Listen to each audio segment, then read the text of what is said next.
Johara, welcome back to my channel. So I'm going to do the Grinch Book Tag. Thought it'd be some fun. I mean, I'm not like gung-ho about Christmas like some people, but I love doing tags, so why not talk about things that make me angry in books, whether it's the book itself, or a scene in the book, or a character, or a couple, or just anything. Friendship, anything. Like, let me see. What's first? Number 1. Half of the lights on the Christmas tree are burnt out. Name a book, series, character that started out good but went downhill.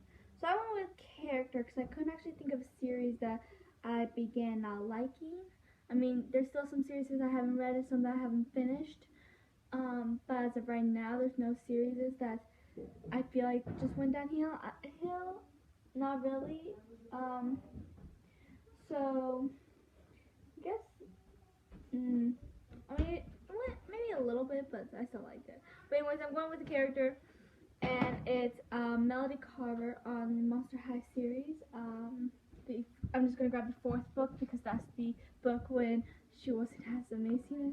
Well, she was never. I would never say she's amazing. She wasn't one of my favorite characters. She was my favorite normie, no doubt. But most of the monsters, not all of them, because I still don't like Frankie, but most of them are obviously my favorite because monsters are better than normies. I said what I said. Normies in this universe is human, if you've never seen the Monster High movies or read any books. So, this is a little bit different than the movie Monster High, if you guys ever seen those movies, which I love. I love those movies so much. Basically on here, the monsters have to disguise as normies and go to a normie school because they don't have their own school yet. Monster High doesn't actually exist yet. It's still called Monster High though. They go to Marston High along with normies. You know, like vampires have, like Dracula, she's not allowed to smile in public, or at least a big toothy smile because she'll show her fangs. So everyone kind of sees her as the shy girl because she hardly ever smiles or laughs unless she's with her friends that are monsters. Or, you know, Claudine has to pluck a fur all the time, and, trying to think of what else.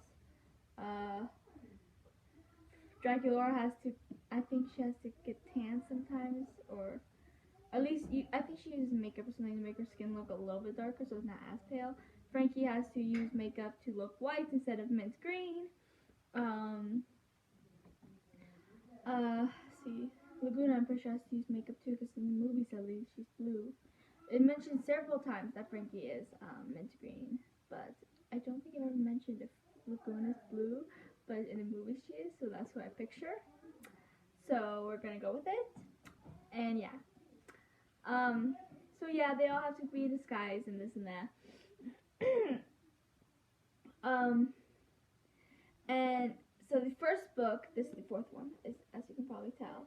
The first book, it follows 2 different point of views, Frankie and Melody's. Melody's human. Frankie is someone who just, she literally just was born the other day technically, but she's created in the lab, so she's like 15 years old, has all this knowledge, even though technically she's only a couple days old. Okay, and she wants to like make it so monsters are out in public, and I hate her character, but I have to admit that I admire her passion, even though she, how do I explain it? Like, she wants, like, what she wants to happen is a good thing, but I don't think she has the ability to make it happen. As you can tell, because she ends up not being the one who makes it happen. Claudine, Dracula, Cleo, Laguna, they're the ones that end up making it happen. Claudine kind of was in the lead of that in the 3rd book. But, a lot of times all she cares about are boys. She has like 3 love interests in 4 books. And I really hate how she tries to steal this one girl's boyfriend. I mean, yes, they end up together in the end. I mean, he ends up leaving her in the 2nd book for Frankie, and then they end up breaking up at the end of that book, and then they get back together at the end of the 3rd book. So it's all complicated. But it's one thing to have a crush on someone that's in a relationship. That's fine. But you don't actually go after them because they're in a stinking relationship. I mean, yes, maybe Brett didn't really care about Becca enough if he ended up leaving her for this girl anyways, but still, You know, you don't do that. And she risked everything she fought for a stinky kiss with a guy that was in a relationship, as he posed as her girlfriend, basically manipulating him to get that kiss. And I have issues with her. Honestly, I think book Frankie is more annoying than movie Frankie because of that, but I still don't like movie Frankie. But it's like she wants to make a change, which I respect, but she doesn't have what it takes to actually do what needs to be done. That's the thing. And she's just a really annoying character, and I don't like her. But this isn't about Frankie. This is about Melody. So Melody's a normie, and she doesn't believe in monsters. Obviously, most of the normies there don't. They all hear the legends and stuff, but that's about it. And but then at the end of this book, she ends up the entire world finds out about monsters, and until they manage to make them believe that it's they end up all they made the world think that it was just a hoax, and then they turn around and get outed by actual monsters as actual monsters. So the world does find out they exist. They go on the run for a little bit, and then they come out all proud and stuff and be like, you know what, yeah, we're monsters, but we're no different than you, so treat us the same, blah blah blah. And yeah, that was an awesome scene. And Melody ends up helping them a lot because she knows what it's like to be on the outside. Like, her family just moved. Her parents are both like these gorgeous people. Her father's a plastic surgeon and stuff. Her sister is gorgeous. Has like a different date every Saturday, and with a different person every Saturday. Like that's her sister right there. But she used to have like this camel nose, as it's later described, and then she used to have a beautiful singing voice, but her asthma started like ruining her voice. She eventually gets it back in the third book, end of the second book, I think it was. Yeah, it was the end of the second book. She gets her voice back. Melody. This is a long description. I got off topic and talked about my issues with Frankie, but Frankie was not the point. Melody, I liked her character a lot. She's definitely my favorite normie. Not my favorite character because the monsters in this book is still better. But she was good, and she helped them a lot. Always on their side over the normies. Do whatever it took to help them, and it helps that she's friends with them and is dating half normie, half monster. Technically, is what he is. Jackson. You might remember him from the movies, but in this book, because she finally has her voice back. Her dad, because of her asthma, had to fix her face, and she for so long she felt like a phony because he fixed her face. Like, that's not her real face, this and that. But he did, and so now she's pretty. Now she has guys wanting her, and she isn't the best girlfriend to Jackson anymore, which sucks because I mean they had feelings for each other since like the beginning when they first met in the first book, and then all of a sudden she starts blowing him off for this gargoyle, and then this band, and she promised him they had these summer plans, but then when something better came along, she went with that, and I get it, because she wanted to follow her dream, and it's finally coming true. I get that, but at the same time, you don't back out on plans with someone else. And maybe Jackson could have been a little bit supportive, but with the way she was acting, he was afraid to lose her, and I honestly understand his perspective more than hers. And I like her, and they even break up. She has a kiss with the gargoyle. Then that's when she realizes she still loves him. And it's hinted at the end that they get back together, but it's not said for sure, which makes me sad. But I'm gonna say yes because I do like them together. And her character I got so annoying in this book, and in this book the only parts I really cared about was Draculaura. I didn't care about Frankie's part. Well, I never cared about her parts, but I stopped even caring about Melody's parts and Melody and Jackson's parts because all they were doing was fighting, except for like the beginning of the book. They were okay at the beginning, but that's about it. And she got really annoying, and I hate her because I liked her, and I liked her in Jackson, and I still do, just not in this book. I still like her from the other books, and not like it ruined her character, because like some people like they say someone changes that ruins their character, and a lot of times it does, but only in that book where they change it, because I still like their character who they were before, if that makes any sense. So yeah, that's that took 10 minutes just to explain one question. This is going to be a long video. Okay, what's next? Number 2, annoying Grace Aunt Sally who will not leave you alone. Name a book that you didn't enjoy but everyone else seems to love so it never goes away. So, there's not a lot of books I really don't like. Because I always stay in my a genre fantasy except for Aaron Hunter's books. And as there isn't a Aaron Hunter's book I haven't liked so far. I hope it stays that way. But there are books I've read that I either hate or am not a fan of. I absolutely hate Twilight. But with that book, it's kind of controversial. Like, half people like it, half people hate it, and there's no in between when it comes to that book. There's just not. It's either you love it or you hate it. End of discussion. I actually had a talk about Twilight or books in general with a coworker of mine, and she loves Twilight, and I hate it, and she made a comment about you either love it or you hate it. There's no in between. I was like, yeah, that's true. So yeah. And Hunger Games, I know that's a popular one, and I don't hate it. And when I first read it, I kind of liked it. But I'm not big on dystopian, and now when I look back on it, I don't like it. Don't get me wrong, there's aspects to it I like. I like Cactus's character. I love Peter's character. He was such a sweetheart.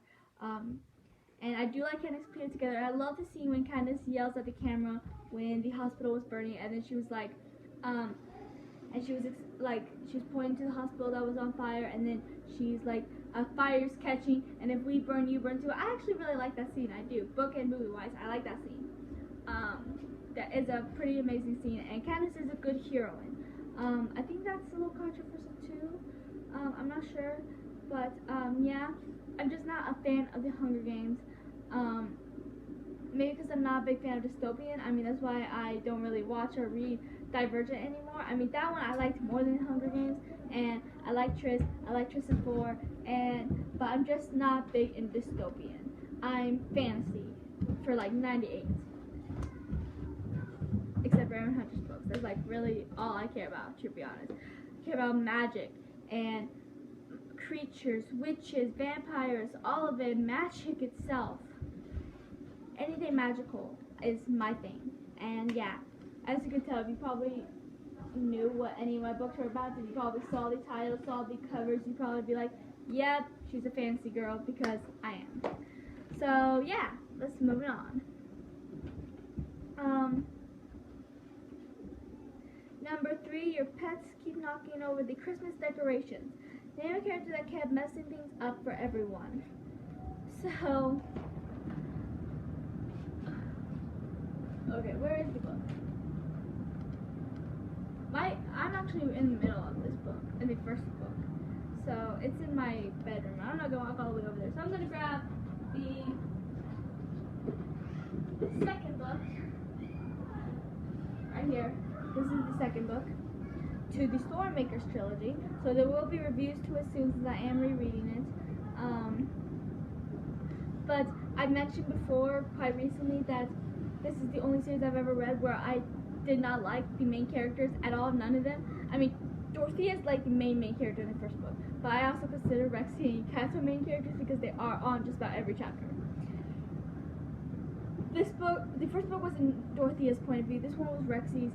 The third book was mix of Dorothea and Rexy's point of view, like one chapter would be Dorothea's, one would be Rexy's. I'm still bitter that they didn't make the third one be about Cato's point of view because it should have been, but they're just moving along there now, because that's a discussion for another day, which I actually think I got into a rant about that just yesterday. Didn't I? Or the other day? Or one of my recent videos, I swear I got into that rant. Or maybe I'm just going crazy.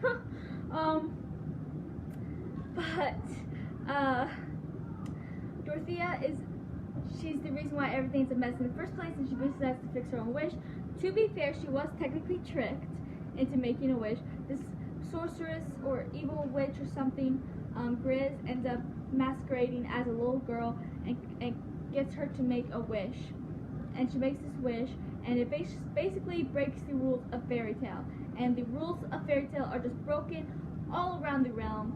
And so Dorothea has to leave in a hurry with one of her servants, Rexy, and her fiance, which was turned into a magical creature. I forgot what that creature was called. I always want to call it a chinchilla, and I don't know why.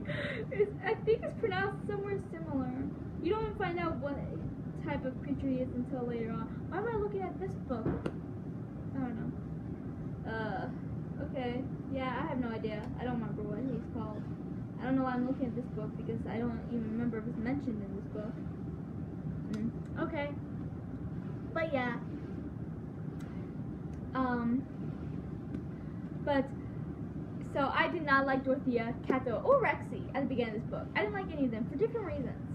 Dorothea was a spoiled little brat. Cato was just a jerk, and Rexy was a snarky little something.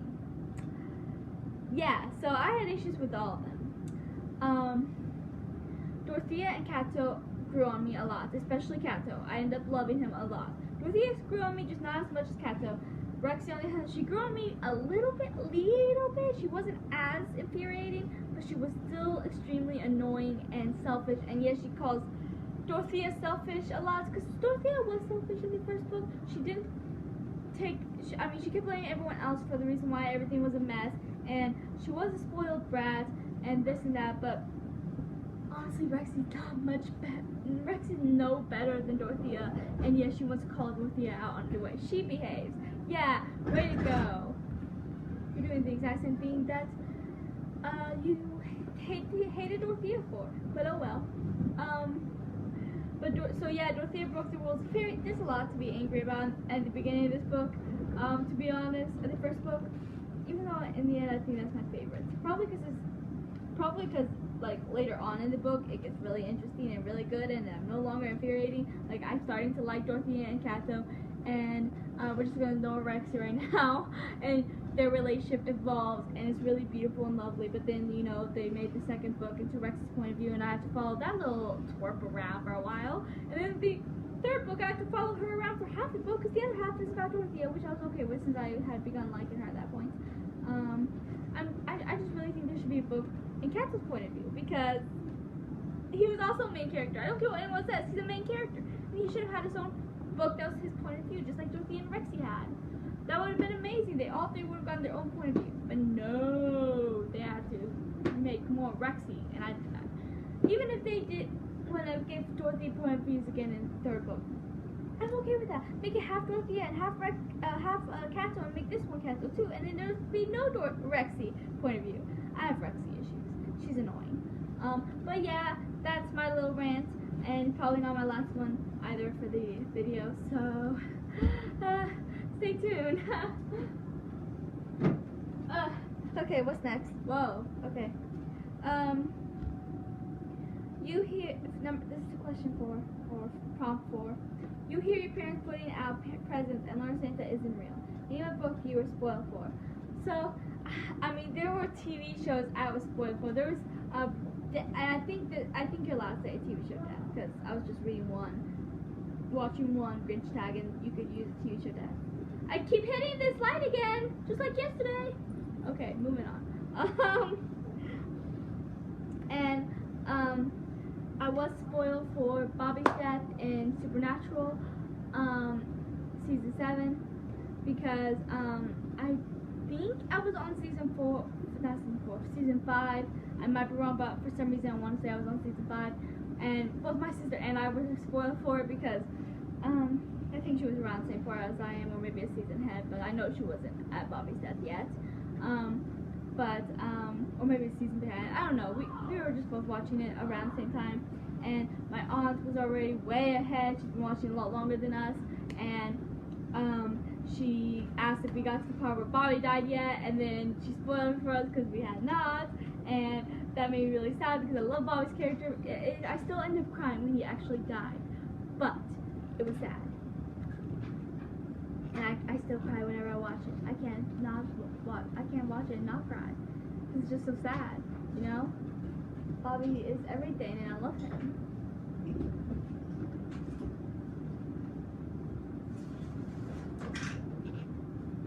What are you doing? Thank you. Go upstairs. Did you feel it on my Yes. Because I can. That was my sister. Bring back my headphones that she stole. Okay. Where was I? I hit it again, see? I just need to tape my hands to my sides because stay. Okay. just hope I don't actually spoil this time. Like I said, I think I did that yesterday. Okay. So what were we talking about? We were talking about. I forgot what we were talking about. Oh yeah, spoilers. So Bobby's death, I was spoiled for, and I was sad, and I'm still sad about it. And I'm going to be rewatching it probably soon-ish. I'm on season 6, but season 6 takes me a while to rewatch. One, because I've been working on my book, the sequel to my published book a lot lately, because I really want to publish on January 1st. But and I can't watch Supernatural while I work on it, because Supernatural is one of my all-time favorite shows, along with several others. So I can't watch it and write, because then I'm going to be too distracted and wanting to watch Supernatural. I mean, this season I might be able to, because honestly, I think this might be my least favorite season. I don't know why, but it's just, I still like this season. There's no season that I don't like, but it's just, I think this is my least favorite season, and I have issues with this season, I guess. I don't know. Maybe because this has a lot to do with Sam, and I find him annoying. I don't know. Let's move on. See, number 5 is phrase outside. Name a main character you couldn't connect with. So I'm going to go back to another one. I'm going to pick up the 3rd book this time. And that's Rexy. This is the 3rd book. See, hold on. Let me find a chapter. See, here's a chapter heading. That's Dorothea's. So it says like the chapter name and then the character that is point of view, but it only goes between Dorothea and Rex, so not Kato, because they hate me. There's Dorothea again. Where's Rexy? There. See? But no, you can't have a Kato point of view, not even for one stinking chapter. Sorry, that's not the point. Let's move on now. But Rexy is my answer to this one, because I could not connect with her, and I have issues with her, and I got into this a lot just a minute ago, so I won't say much about it now, because I pretty much told you why I'm annoyed by her. She's a hypocrite, and she thinks she's better than everyone else, even though that's why one of the reasons why she hated Dorothea. Yes, she's not a spoiled brat like Dorothea was in the beginning. I will give her that. But she's annoying in so many other ways that was never resolved. Dorothea grew. Kato grew. She did not. Not even a little bit. I mean, okay, at the end of the book she did grow a little bit, which made me not hate her. It just made, I still disliked her, but she in the middle of the 1st book, she ends up like betraying them, selling them out to Grinch to save herself. Like I said, I hated her. Actually, she might have been my least favorite character, to be honest. She is always is my least favorite character, but like it was more so at the beginning. But then at the end, she feels really bad because she did end up caring about Dorothea and Kato. And she ends up risking her life to save Dorothea and almost dies. But Dorothea was able to use magic, life magic, to save her. But now it's like their lives are like connected because of it. So yeah. She did grow a little bit at the end of the 1st book, but then she went back to her same old. I almost dropped that. Her same old behavior in the 2nd book. So it's like that growth did nothing, because it's like she went back to being who she is. And I mean, seriously, it's like she changed for like 2.5 seconds and then went back to being herself, and I got annoyed with it. Her behavior became very old very fast. Okay.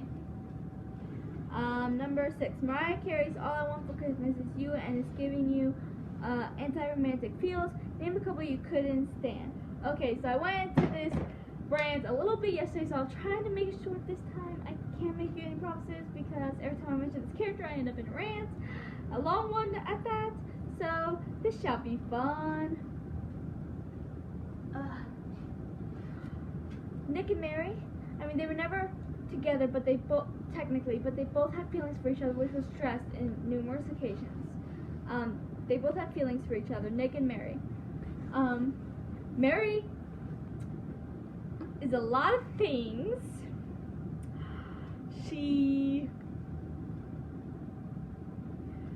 I hate her. Like, oh my god, I want to murder her, even though she's technically dead. I want to murder her again and again. No, because that would be too kind, because technically she wants to be dead, because then she can rule over Everlost. So like, what's the good punishment for her? I don't know, like, making her move on, because that's what she didn't want. She didn't want to move on. I mean, that doesn't sound like a punishment, but to her it would be. She likes being an Everlost for some reason. She likes to be able to control all these children and have them not move on because she wants to control them because she's a controlling little twit. And I have issues. Nick is one of the cinnamon roll characters I mentioned a few times. He does have a little bit of an edge. He does go kind of through a transformation in the second book, and it gets him to have a short temper and anger issues for a little while, until that transformation's like. And then he sort of transforms back into himself. He starts to transform back into himself in the third book. He technically dies, sort of, in the second book. It's kind of hard to explain without giving, like, spoilers. So, yeah. And then in the second book, he, in the second book, third book, I mean, he, ends up starting to become more himself. And then at the end of the book, he's fully himself again. And, him and Mary share a moment, not like a romantic moment really, but they both still care about each other, and it says a lot about Nick's character because, as I mentioned yesterday, a lot of people are, in his situation, they're in love with this beautiful woman who everyone seems to adore, except for Allie. She was never, she was never, like, falling under her spell like most people are. Part of that might be because she's skinjacker. Well, I mean, other skinjackers fell under her spell, I don't know. But anyways, most people would either not be part of this war or help her half of the war because they don't want to go against this woman. But Nick, no matter how much he loved her, he still went against her and led the army for the other side of the war, the side that's against her side, because he needed to do what's right, no matter how he felt about it, because he knew that what she was doing was wrong, and he needed to stop her and make her see the light, and make her see how what she's doing is wrong. And it's a lot to say about Nick's character to be able to do that. And I love Nick, and I hate Mary, and he deserves so much better. I'm sad that he's hung up on her for so long. Okay, what's next? Number 7, that scratchy homemade wool sweater got for Christmas but won't get rid of. Show some books that you have been sitting on your. I put sleeves. Oops. On your shelves for a while, and you aren't motivated to read, but you don't have the heart to get rid of. Okay, well, I'm gonna go with 2 things which kind of go together. Hold on, let me get the other one. It's right here. These. So I technically have read them, both of them. I read them all in like 5 minutes. They're mangas. The only reason why I even bought them is because they're seekers and wanted to get more perspective on these characters because Kalik's my favorite. Toklo's like my third favorite, tied for third. I don't know. I always bump up and down Lusa and Toklo, like which one do I like better? I never know. So they're just tied for third. Kalik's number 1, Ujack's number 2. But I still love both characters, and it's a text message. And but I don't like manga. And these stories were a little bit different. They're kind of prequels before the series Seekers, and I still want to read the Warriors manga too to get more of a perspective. At the same time, I don't like mangas, and that's the whole point of it. It's not that these stories were bad or anything. It's just I don't like manga. I don't like the writing style. I don't like any part of it. It's pretty much the anime version of in book form. That's how I see manga as, and but I don't have the heart to get rid of them because they are seekers, and seekers is the best thing in the world, as you guys probably know. Anyone who's been a subscriber a while knows that I'm obsessed with seekers, and I don't have the heart to get rid of these because they're seekers. But I know I'll never read them again. I know what these stories are about, and I will never read them again. But I don't see me ever getting rid of them because they're seekers. It makes me sad, and I don't know what to do with them. So I'm probably just gonna sell myself shelf forever because they're seekers, and I need to own everything seekers since there's only books in seekers. It's not like I can buy anything merchandise, sadly. So yeah. Okay, let's see. Number 8, Grandma got run over by a reindeer. Name a character death you still mad about. You guys are not ready for this conversation. I'm not ready for this conversation. Yesterday when I talked about this death, I actually started tearing up because I just can't with this death. You Jack from Seekers, I can't.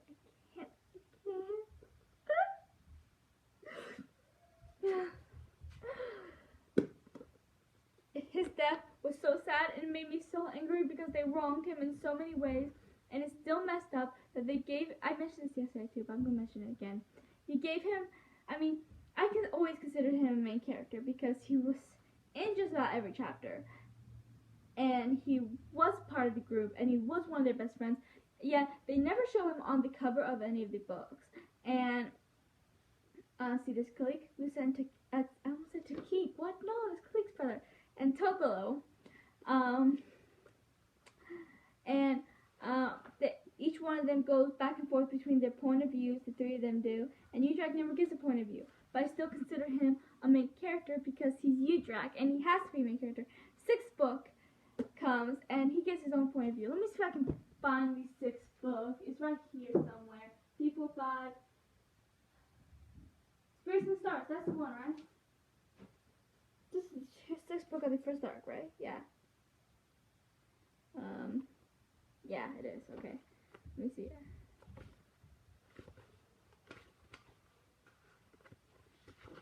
Chapter 1, they give him his own point of view, and that made me so happy. I was like, yes, he's finally going to be main character. He's finally here. He's finally getting his own point of view. He's finally getting his own chapters that are about him. And then I probably didn't open up at the exact page, but then they kill him off. How is this okay? Because it's not. It's not okay. You can't just give him a point of view chapter and then kill him off. They did the exact. Ow, that hurt my finger. They did the exact same thing to Tara on Buffy the Vampire Slayer. Okay, her name should have been in the stinking main titles by season 5 at the latest, and they don't even give her main title. Her character, the actress isn't even in the main title until the end of season 6. In the same episode, they end up killing her, sneaking off in. The entire episode was about her and her girlfriend finally being back together. Tara and Willow were happy. And then at the end of the episode, she gets shot. And it's by a stinking mistake because Warren was trying to shoot Buffy and then he shot up and shot Tara, who was standing by the window. And they wronged her in so many ways, several different times. She kept getting wronged and wronged and wronged. And they do the exact same thing to you, Jack. And it makes me mad because Jack deserves so much better. And I'm going to be rereading these soon, and I'm not ready to read Jack getting wronged. I'm not ready to read Jack's death because I'm not going to survive another time. I have to read this series at least once a year. And it's always the saddest time. It's always like the happiest and saddest time of my year. Reading this book is the saddest time of my year. Because, why? I have to read it at least once a year because it's the best book ever. So depending on how many books I want to read that year, I do read it more than once because it is the best book ever. So that was my Udrak rant. I think I went on 2 Udrak rants today. Okay, let's see. See, number 9 is the malls are overcrowded with holiday shoppers. Name a series that has too many books in it. Went on too long. I don't actually know one that does. I mean, the longest book series I read are Seekers and Warriors. Warriors has a lot of books. Have not finished them though. I've only read 13 out of how many? I don't know how many there are. But there's 36 of the actual series and there's 13 super editions. I've read the first 12 books of the actual series, and then I read the first super edition. And then there's also several mangas and several novellas. So there's a lot, and I've only read 13 out of all of that. So yeah, but I do own the first 12 books, and which I'm going to reread after I read Seekers, and then I'm going to read the rest of these Warriors. But my best friend I bought these super editions a while back, except for the last one that just came out. One of my closest friends, bought it for me for my birthday that just passed, and then my sister bought me the 3rd arc for my birthday. Well, Yeah, she bought it. I showed it to her to make sure she bought the right ones. Like, I had her go on my thrift book so that I would get the points and be able to get a free book eventually, which I did end up getting a free book. But yeah, and I kind of put all the books in that series in the card so she would know, so she could just, all she had to do was check out. Like, yeah, so I had it all figured out. Then I ended up buying the 4th arc in that series because I just really want to finally finish it, like, seriously. So after I'm done with my rereads, I'm going to reread Secrets, saving the best for last. Well, almost. I'm going to be rereading Warriors last because I want to finish that series, all the ones I haven't read, so I need to save that for last, obviously. But Secrets is the best, so I'm saving it for near last. But all my other series, I do prefer the longer series, but I own a few trilogies. I own one duology. I do own a series that is kind of long. I don't own all the books though. I haven't read them yet. And then there is another series that's like 4 books. I own the first one. I want to read it so badly. There might be a 5th book. I don't know. The 4th book just came out this year. It's An Ember in the Ashes. That's on top of my TBR list besides Warriors. There's Ash Princess, which I think is a trilogy. I only own the first book. Haven't read it yet. 6 books. That's a longer one. And then those 2 series are both 4 books. And then I have another series that has 4 books. And then I have like 2 standalones, which I'm not usually huge fans of. And then, so yeah, even the longer ones, I don't have a series that I felt like just dragged on. I felt like just wouldn't stop, I guess. I don't know. I just don't have a book that really went that downhill. I mean, I'm hoping Warriors doesn't, but for now, I don't know. I know one of my closest friends loves those books, and she doesn't think they went downhill, but everyone's different, and I may, but I really, really, really hope I don't, and if I do, I'm going to be really, really disappointed. So yeah. Next is 10, the last one. The Grinch. Name a character that you hate. I actually wrote down 4 characters, but only 2 of them. Actually, I hate all 4, let's be real. Yeah. So, ready for this?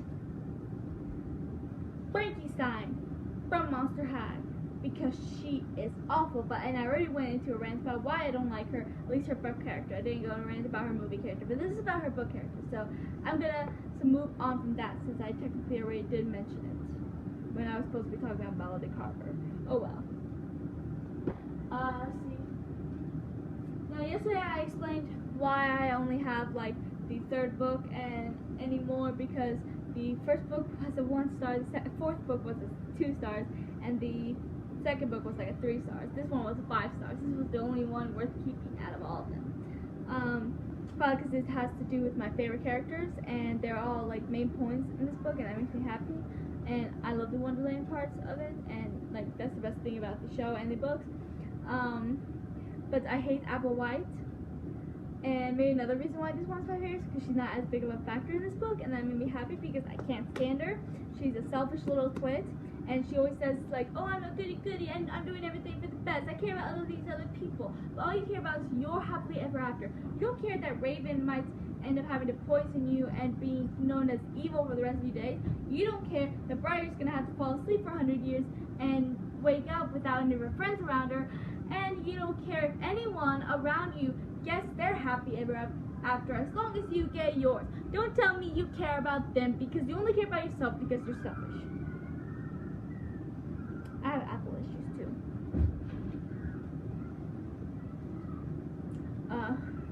Now this one should be should be a shock to anyone. Umbridge from Harry Potter. This is in the book that she's actually in, but it's the closest one to me, so I just grabbed it. Everyone hates her. This is like one of the only characters in the universe that everyone can agree on that is terrible. I mean, just about every character is pretty controversial. Yes, there might be like the majority that either love them or hate them one way or another, but when it comes to Umbridge, it's like that's the one character that just everybody hates. Like everybody. And I would honestly be so shocked, so surprised if there's actually one person that likes Umbridge. But I don't think that is, and I don't think that's possible. And honestly, she used to be the worst book character ever. until I got introduced to.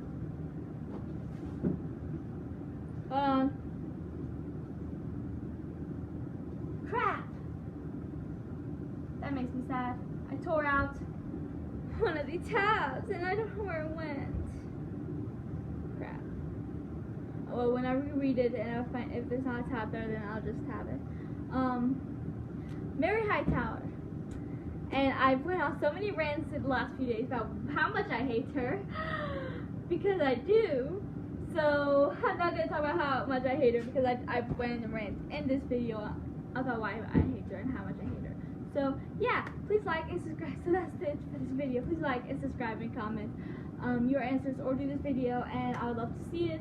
So you can follow me on Twitter, Instagram, and Goodreads as Secret Books, and you can find me on Wattpad as author Johar Harper, and on Facebook I have a Facebook group called Book Addicts, one called Secrets, Warriors, Survivors, and Brave Lands for my Aaron Hunter's books, and then I have one for Johar Harper's books, which are about my books, updates on when I'm publishing and how I'm doing, how far I'm going, and anything that has to do with the books that I'm working on.